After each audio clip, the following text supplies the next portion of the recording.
Rarampa kami guys. Punta kami sa labas, napakalamig.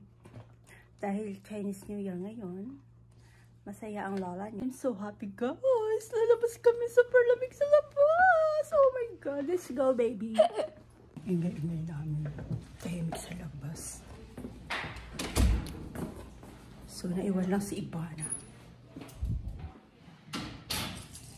Yan. Ilak natin. Tingnan yung kapitbahay. Ayan yung kapitbahay namin. Tahimik sa loob.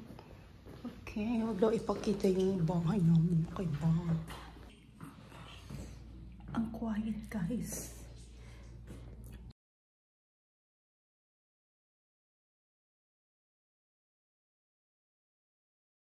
Elevator.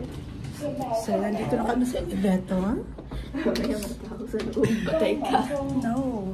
Ayan. Trip ko ngayon mag-video guys. Kaya ayan, samahan na kami. Gagala kami sa labas. Tatry natin mag-video. Confident ako ngayon. Kunyari confident ako ngayon guys. Ayan. Ayan. Dito kami sa labas. Ang ganda-ganda dito sa aming garden. Ayan. Ayan. Super lamig. Ayan guys. Ayan, makita tayo ng guard. So, diba? Try natin mag-video. Confident dapat tayo. Tayo may loob. Ayan. Confident tayo dapat. Ayan, dito kami sa garden. Ayan. Oh my, ang ganda ng star. Yeah. So, ang lamig. Ganda ng star na. O diba? Sabi ng anak ko, daw ipakita yung bahay namin. Wala man kami bahay dito. Bakit pa ang saya-saya ko ngayon? O sige na nga, let's go na. Punta kami sa Starbucks, guys.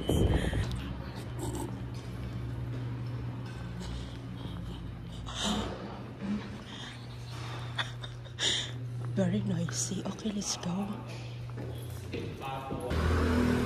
Lamig-lamig.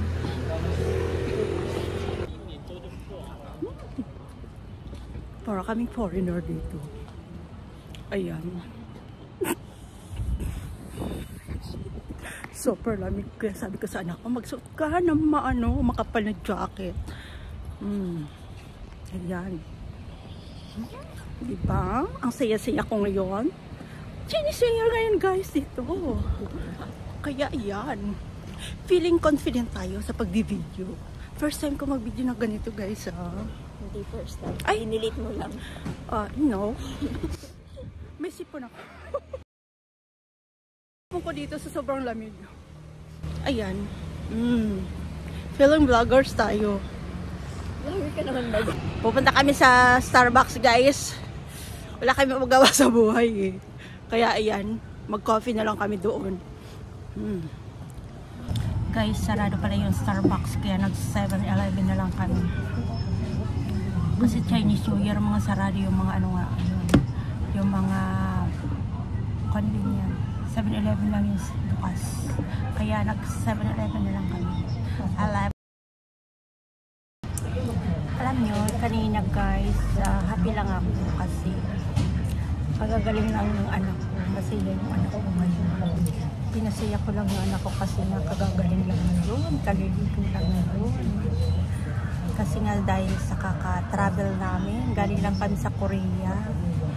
So ngayon na yung anak ko na sobrahan siguro sa pagod. Pagdating, nagkasakit. Uuwi na kami guys. Nagyaya na yung aking anak. Tapos na kami mag-coffee.